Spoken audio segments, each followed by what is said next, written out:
برادران اسلام،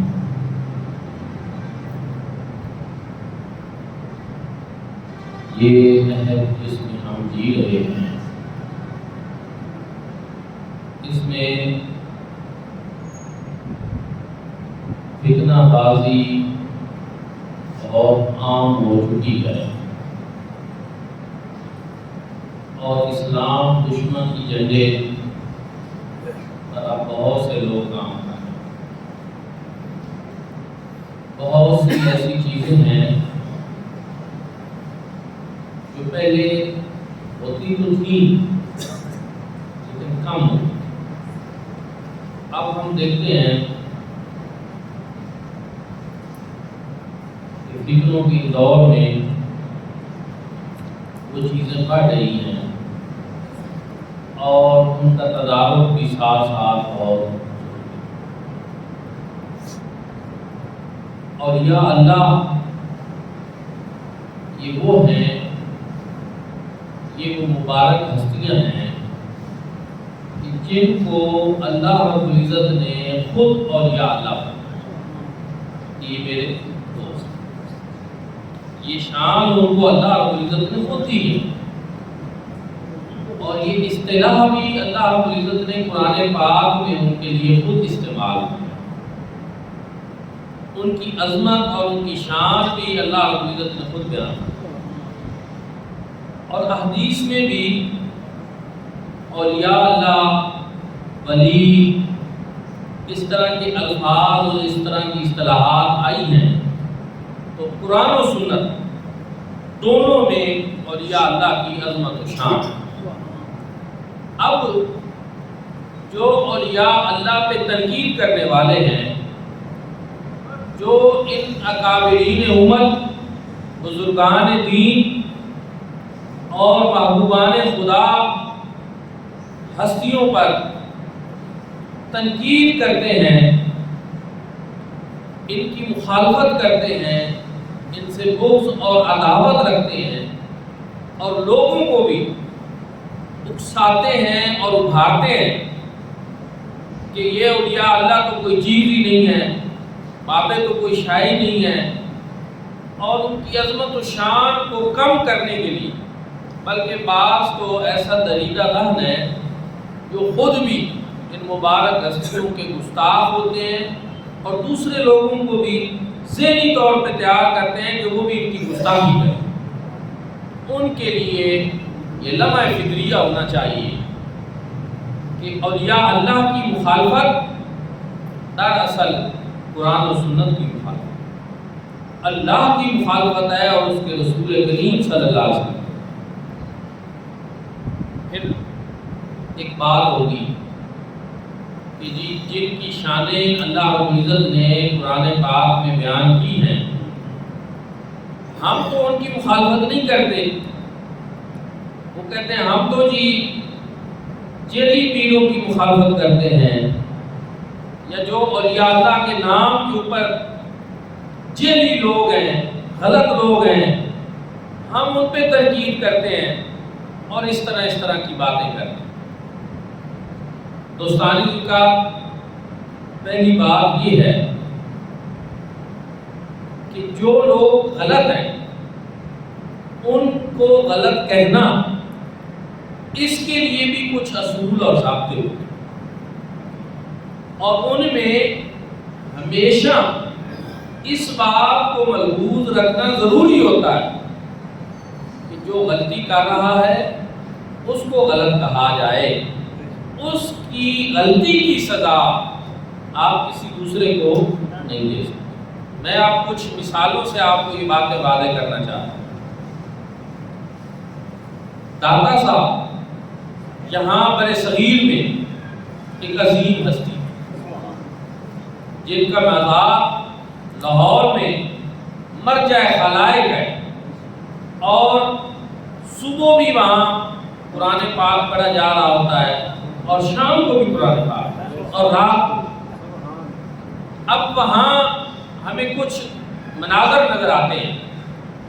مزار کے ارد گرد لوگ بیٹھ کر قرآن پاک پڑھتے ہیں، ساتھ مسجد ہے اس میں نماز ادا کرتے ہیں، اور آج اگر جمعۃ المبارک کا دن ہے تو مجھے کئی مرتبہ لاہور میں ہونے کی وجہ سے موقع ملا، تو وہاں جمعے کے دن اگر میں لاہور میں ہوں تو میری یہ خواہش رہی ہے کہ میں جمعہ داتا صاحب میں پڑھوں۔ جمعے کا ثواب تو الگ ہوگا، وہ تو پڑھنا ہی پڑھنا ہے، لیکن ساتھ اللہ کے ایک محبوب اور مقبول بندے کی بارگاہ کی حاضری بھی ہو جائے۔ اب عظیم اجتماع ہوتا ہے، جمعہ کے دن ایک عظیم اجتماع ہوتا ہے، بات سمجھنا، ہزاروں لوگ جاتے ہیں وہاں جمعہ پڑھنے، نماز پڑھنے، قرآن پڑھا جاتا ہے۔ وہ اگر کسی کو نظر نہ آئے اور وہاں ارد گرد چند کوئی نشئی چرسی وہ بھی وہاں آ جاتے ہیں اور ادھر داتا صاحب کے ارد گرد کہیں وہ اپنا ڈیرا لگا لیتے ہیں، ان میں کچھ جیب کترے ہوتے ہیں، اگر وہ کسی کی جیب بھی کاٹ لیں۔ اب ایک شخص وہ صبح و شام کسی چرسی کے عمل کو تو ہائی لائٹ کر رہا اور اس کی بنیاد پہ داتا صاحب پہ تنقید کر رہا کہ گویا کہ داتا صاحب نے کوئی بٹھا رکھا ہے، اس کو عزت دے کر کے تم یہاں بیٹھو۔ وہ یہ نہیں دیکھتے کہ داتا صاحب کا تو کام وہ ہے جو وہاں پہ قرآن پاک پڑھا جاتا ہے، داتا صاحب کی تعلیمات تو وہ ہیں جو وہاں پہ ہزاروں لوگ نماز پڑھنے آتے ہیں، مسجد آباد ہے، ہزاروں لوگ جمعے کا اجتماع ہوتا ہے، اور لاہور میں پہنچے ہوئے دور سے گئے لوگوں کی بھی خواہش ہوتی ہے کہ اگرچہ مسافر پہ جمعہ فرض نہیں ہے لیکن اس کے باوجود خواہش کرتے ہیں کہ ہم داتا صاحب جا کر جمعہ۔ یہ ہزاروں لوگوں کا ایک اچھا عمل اگر کسی کو نظر نہ آئے اور دو چار شیطان سے بھنگی چرسی جو معاشرے میں پائے جاتے ہیں وہ وہاں پہ کوئی ایسی حرکت کرتے نظر آ جائیں، کوئی سٹا لگا رہا ہو، کوئی جیب کتر لے، وہ ان چیزوں کو ہائی لائٹ کرے، آپ فیصلہ کریں۔ اور میں آپ سے پوچھتا ہوں کہ آپ مجھے بتائیں کہ اس میں اولیاء اللہ کی دوستی کا پہلو ہے یا دشمنی کا پہلو ہے؟ آنکھ اللہ رب العزت نے ہر ایک کو دی ہے، لیکن جن لوگوں نے تنقید ہی کرنی ہو، برائی پہ ہی نظر رکھنی ہو، پھر ان کو اچھائی نظر نہیں آتی۔ غلاظت میں پیدا ہونے والا کیڑا اگر اس کو آپ کسی خوشبودار ماحول میں لے آئیں تو وہ مر جائے، چونکہ وہ پیدا ہی غلاظت میں ہوا ہے، اس کی نیچر ہی یہی ہے۔ اس لیے وہ لوگ جن کو اللہ نے نور بصیرت دیا، نور ایمان عطا کیا ہے، اور یا اللہ کی عظمت کے جو قائل ہیں، وہ ہمیشہ اچھائیوں کو دیکھتے ہیں۔ وہ اس میں سے یہ دیکھتے ہیں کہ بزرگوں کی اصل تعلیمات کیا ہیں۔ اب ایک بات اور، اوقاف کا ایک سرکاری محکمہ ہے، داتا صاحب کی جتنی آمدن ہے وہ گورنمنٹ لیتی ہے اوقاف کے ذریعے۔ وہاں کسی گدی نشین یا سجادہ نشین کی جیب میں وہ نہیں جاتا، اچھا وہ گورنمنٹ لیتی ہے۔ اب اگر وہاں پہ اچھا کام ہو رہا ہے، نماز، قرآن پاک، ساری چیزیں، یہ بھی ٹھیک ہو گیا، اب وہاں پہ اگر کوئی غلط کام ہو رہا ہے تو جو داتا صاحب کے نام پہ فنڈ گورنمنٹ لے رہی ہے اور گورنمنٹ کے پاس طاقت بھی ہے، قوت بھی ہے، اختیار بھی ہے، تو اس کو روکنا اب یہ کس کی ذمہ داری ہے؟ حکومت کی ہے۔ اب جو حکومت اختیار ہوتے ہوئے، طاقت ہوتے ہوئے، داتا صاحب کے نام پہ فنڈ لیتے ہوئے اگر ان چیزوں کو نہیں روک رہی تو تم ان پہ تنقید کرو۔ داتا صاحب پہ تنقید کرنا تو نہیں بنتا۔ داتا صاحب نے تو اپنی تعلیمات جو بتائی ہیں اور سینہ بہ سینہ کتابوں کی صورت میں بھی جو چل رہی ہیں، ان میں تو کہیں کوئی غلط چیز نہیں جس کی انہوں نے حوصلہ افزائی کی ہو، قرآن و سنت کی تعلیمات میں۔ یہ میں نے آپ کو ایک زاویہ نظر بتایا کہ تنقید کرنے والے لوگ جو ہیں دراصل ان کا اپنا دماغ درست نہیں ہے، اس میں فطور ہے، اور جو تنقید جہاں کرنا بنتی ہے اس کو چھوڑ کر وہ اللہ کے بزرگ بندوں کو جب ٹارگٹ کرتے ہیں تو پھر ہمیں پتہ چلتا ہے کہ ان کا مقصد اصلاح احوال نہیں، ان کا مقصد اولیاء اللہ کی دشمنی، اولیاء اللہ کی گستاخی کرنا ہے، اللہ کے نیک بندوں سے لوگوں کو دور کرنا۔ یہ اصل میں سمجھنے والی بہت ساری چیزیں ہیں۔ اب ایک اور چیز بھی کہ سوشل میڈیا کا دور ہے، کچھ چیزیں ہم بھی دیکھتے سنتے رہتے ہیں، بہت زیادہ اس بات کو لیا جاتا ہے کہ جی جو لوگ قبروں پہ جاتے ہیں وہ شرک کرتے ہیں۔ یاد رکھیں اور یا اللہ کے دربار پہ جانا شرک نہیں ہے، اور یا اللہ کے پاس جانا یہ شرک نہیں ہے، یہ بالکل ایک جائز مستحسن امر ہے۔ لیکن اب اگر وہاں کوئی اولیاء اللہ کے مزار پہ جا کر سجدہ کرتا ہے، اس کی ایک صورت یہ ہے کہ اگر وہ سجدہ تعظیماً کر رہا ہے وہ حرام ہے، سجدہ تعظیمی حرام ہے، وہ کسی کی قبر پہ بھی نہیں کیا جا سکتا۔ اور اگر کوئی کسی کو الہ سمجھ کر، معبود سمجھ کر سجدہ کرے تو وہ شرک ہوتا ہے، اور یہ بھی درست نہیں ہے، قابل مذمت بات ہے۔ لیکن یہاں میں آپ سب کو یہ عرض کرنا چاہتا ہوں کہ جتنے اولیاء اللہ گزرے، کیا ان میں سے کسی ایک نے بھی اپنے تعلیمات میں یہ بات کہی ہے کہ میرے بعد میری قبر پہ آ کر مجھے سجدہ کرنا اور مجھے خدا ماننا؟ یا تو یہ چیز ثابت کرے کہ کسی اللہ کے بندے نے اپنے جو اس کے عقیدت مند ہیں، مریدین ہیں، ان کو یہ بات کہی ہو کہ آپ لوگوں نے میرے مزار پہ آ کر سجدے کرنے ہیں یا مجھے خدا مان کر سجدے کرنے ہیں یا ایسا کرنا ہے، تو پھر ہم بھی اس کی مذمت کریں گے۔ اگر شرک والی بات ہے تو اس کو شرک کہیں گے، حرام عمل ہے تو اس کو حرام کہیں گے۔ لیکن جہاں تک ہماری معلومات ہیں، آج تک جو اولیاء اللہ گزرے ہیں ان میں سے کسی کی تعلیمات ہم نے نہیں پڑھی سنی ہے کہ انہوں نے کوئی خلاف شرع بات کرنے کا حکم دیا۔ انہوں نے اپنی زندگی اللہ اور اس کے رسول صلی اللہ علیہ وسلم کی رضا کے مطابق گزاری، اسی چیز کا درس دیا اور اسی چیز کا پرچار کیا۔ اب اس بنیاد پہ کہ کوئی جاہل آدمی وہاں ایسا اگر کر رہا ہے تو اس کی وجہ سے صاحب مزار پہ تنقید کرنا اور ان کو برا بھلا کہنا شروع کر دینا، یہ درست امر نہیں ہے۔ جو غلط کام کر رہا ہے اگر جہالت کی وجہ سے کر رہا ہے تو بھائی اس کو سمجھاؤ۔ اور اب تو میں نے تو بہت سے مزارات پہ خود یہ لکھا ہوا بھی دیکھا ہے کہ یہاں سجدہ کسی قسم کا کرنا درست نہیں ہے، اس کی اجازت نہیں ہے، ممنوع ہے۔ یہاں آپ اصالِ ثواب کر سکتے ہیں، اصالِ ثواب کے طریقے میں نے دیکھے ہیں۔ اب میرے بھائیوں اور دوستوں، یہ چیز سمجھنے والی ہے، اللہ کے محبوب اور مقبول بندے جو ہیں ان کی دشمنی اپنے دل میں نہ پیدا کریں، ان سے عداوت آپ نہ رکھیں۔ جو خارجی امور ہیں، جو باہر سے لوگ غلطیاں کر رہے ہیں، آپ ان غلطیوں کی اصلاح کی کوشش ضرور کریں۔ اور مجھے جہاں تک معلوم ہے، سجدہ ہے یہ جو قبروں پر مزارات پر سجدے ہیں اور ویسے کسی کو سجدہ کرنا ہے، اس پہ سب سے بہترین کتاب جو ہے وہ تو اعلیٰ حضرت امام احمد رضا خان فاضل بریلوی نے لکھی تھی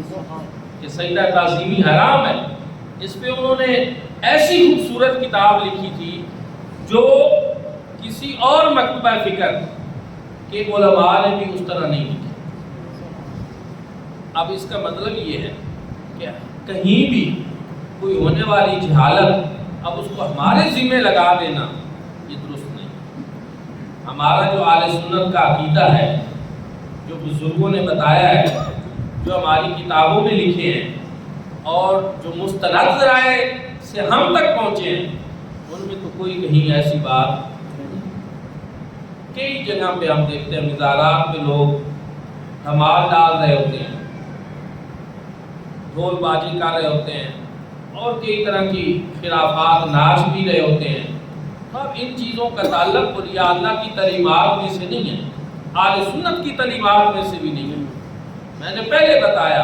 کہ اہل سنت کی تعلیمات یہ ہے کہ اللہ والوں کی مزار پہ جا کر آپ وہاں قرآن پاک کی تلاوت کریں، مسجد ساتھ ہے، نماز کا وقت ہے تو وہاں فرض نماز اتار ان کو اصحال ثواب کریں اور ان کی تعلیمات پر عمل پیرا ہونے کی کوشش کریں، یہ چیزیں ہیں۔ لیکن پھر وہی بات کہ جن کو ایجنڈا ہی یہ دیا گیا ہے کہ آپ اولیاء اللہ سے لوگوں کو دور کریں، تو وہ ان چیزوں کو نہیں دیکھتے، وہ ان خوبیوں اور اچھائیوں کو نہیں دیکھتے، وہ انہی چیزوں کو تنقید کرتے ہیں، انہی چیزوں پر اور ہائی لائٹ کرتے ہیں جن کا اولیاء اللہ سے حقیقت میں کوئی تعلق نہیں۔ انگریز ہمفرے ایک جاسوس تھا، اور اس طرح کے کئی جاسوس گورنمنٹ آف برطانیہ نے اس دور میں جب خلافت عثمانیہ کا انہوں نے خاتمہ کرنا چاہا تھا 1920 22 23 24 اس دہائی میں، تو انہوں نے جاسوس تیار کی، ان کو پہلے دینی علم سکھائے قرآن اور سنت کا، پھر انہوں نے جو مسلمانوں کے اختلافی مسائل وہ ان کو اسپیشلی سکھائے، اور پھر ان کو ٹارگٹ دیا کہ تم جاؤ اور مسلمانوں میں جا کر یہ اختلافی باتیں، یہ فتنہ بازیاں، یہ دین کے روپ میں کرو اور پھیلاؤ، عالم بن کر، مفتی بن کر، اور ان کو آپس میں لڑاؤ اور ایسا کرو۔ وہ انگریز ہمفرے جو ایک جاسوس تھا جس نے اپنی ڈائری لکھی، پھر وہ برطانیہ سے چھپی، پاکستان میں بھی اس کے ترجمے ہوئے، اس نے لکھا کہ ہمیں یہ ٹاسک دیا گیا تھا کہ ہر وہ چیز جس پہ مسلمانوں کا اتفاق ہے اور جس کا یہ احترام کرتے ہیں، یعنی مقدس مقامات، مقدس چیزیں، مقدس شخصیات، آپ ان سب کے بارے میں مسلمانوں کے دلوں میں نفرت پیدا کرنے کی کوشش کریں، تاکہ یہ ان مقدس چیزوں سے جب دور ہوں گے تو پھر ان کو برگلانا، گمراہ کرنا، فتنہ بازی ہمارے لیے آسان ہو۔ یہ باقاعدہ ٹاسک دیا گیا اور اس پر انہوں نے عمل کرایا۔ عبد الوہاب ابن محمد بن عبد الوہاب نجدی کے ذریعے اس سے بھی وہ ملتا رہا ہمفرے، اس نے خود لکھا ہے کہ اس کو ہم نے ساتھ ملایا، ہمیں کچھ ایسے لوگوں کی ضرورت تھی جو علماء ہوں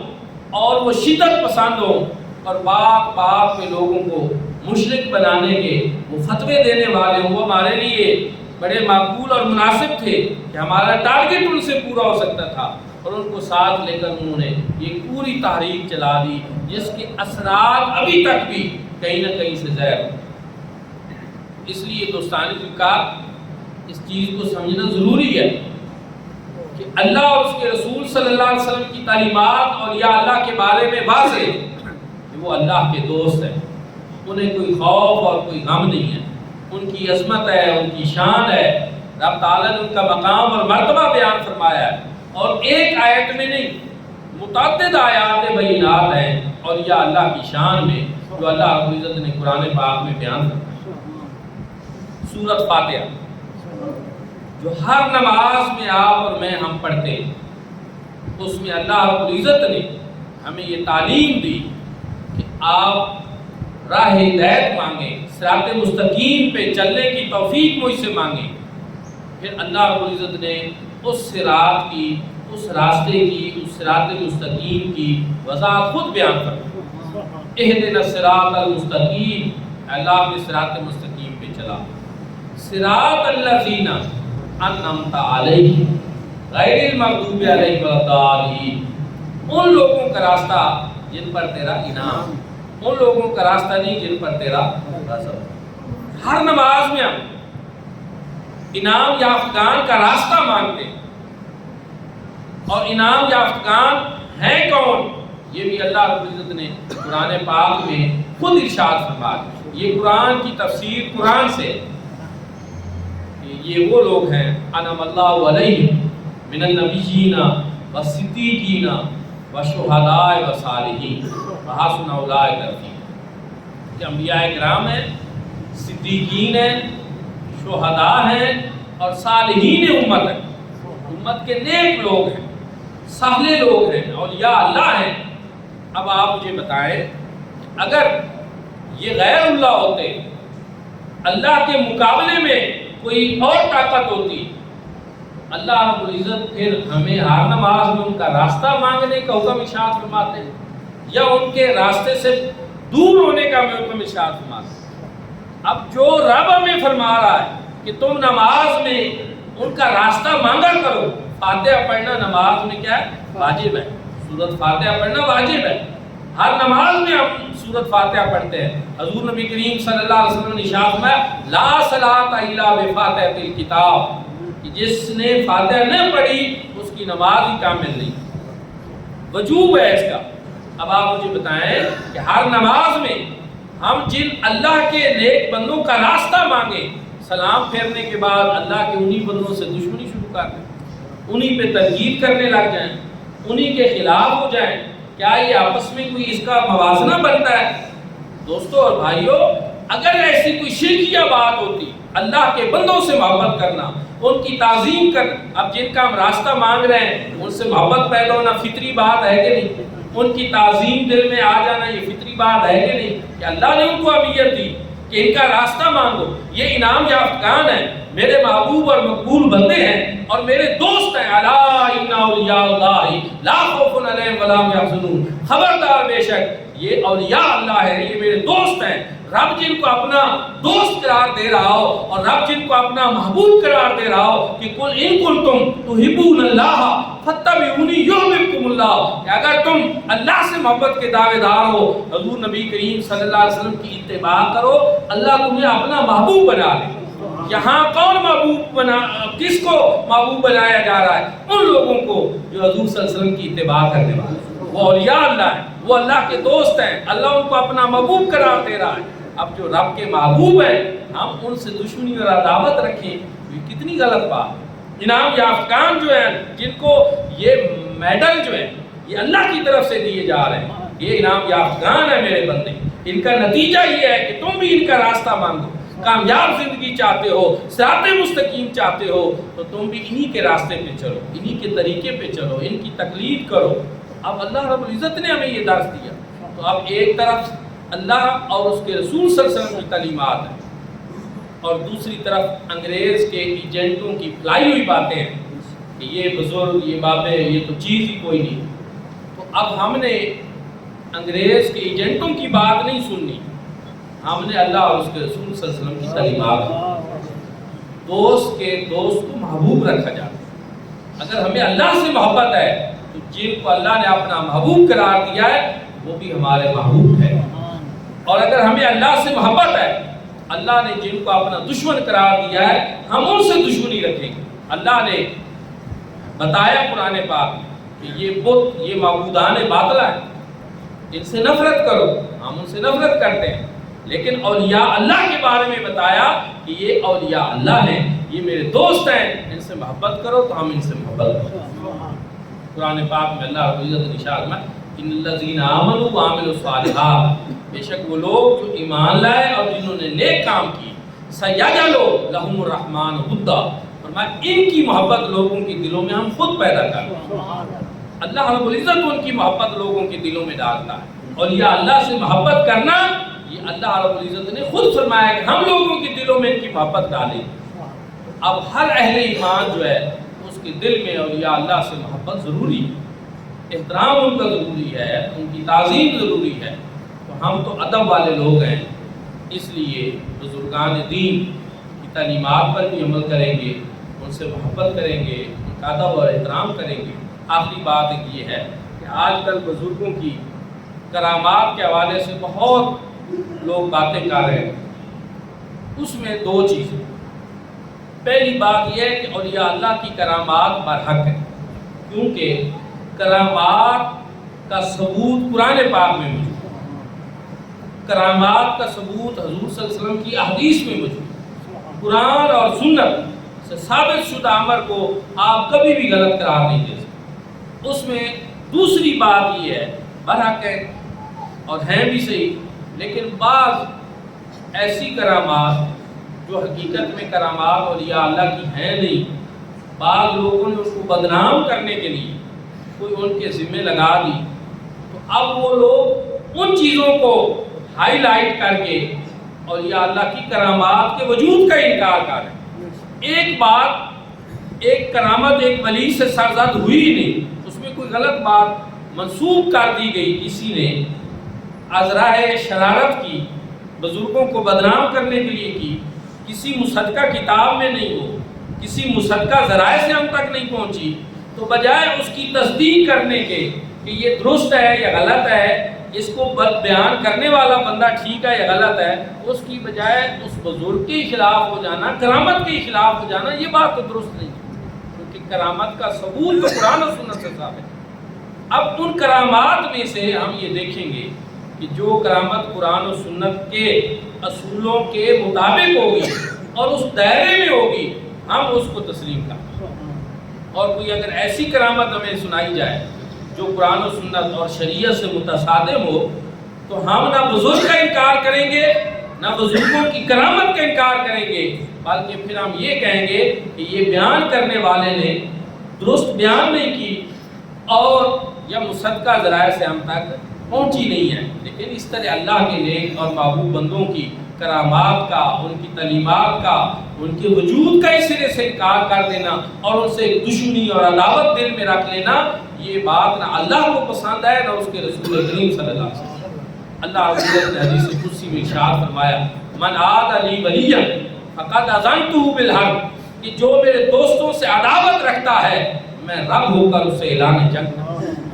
تاریخ کے صفحات کھول کر آپ دیکھ لیں، اولیاء اللہ سے جس نے بھی ٹکر لی، اللہ رب العزت نے اس کو نشان عبرت بنا۔ لیکن یہ بات تو طے شدہ ہے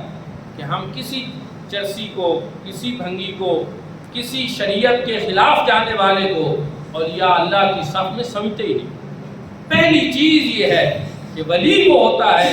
جو شریعت مطہرہ کا پابند، قرآن و سنت کی تعلیمات پر پہلے عمل کرتا ہے، بعد میں وہ طریقت کے مراتب جو ہے وہ طے کرتا ہے اور اس کو مقام، بزرگی اور عظمت ملتی ہے۔ تو اللہ رب العزت ہم سب کو بھی اولیاء اللہ کی تعلیمات پر عمل کرنے کی توفیق عطا فرمائے۔ آج اسی مسجد میں انشاءاللہ جمعہ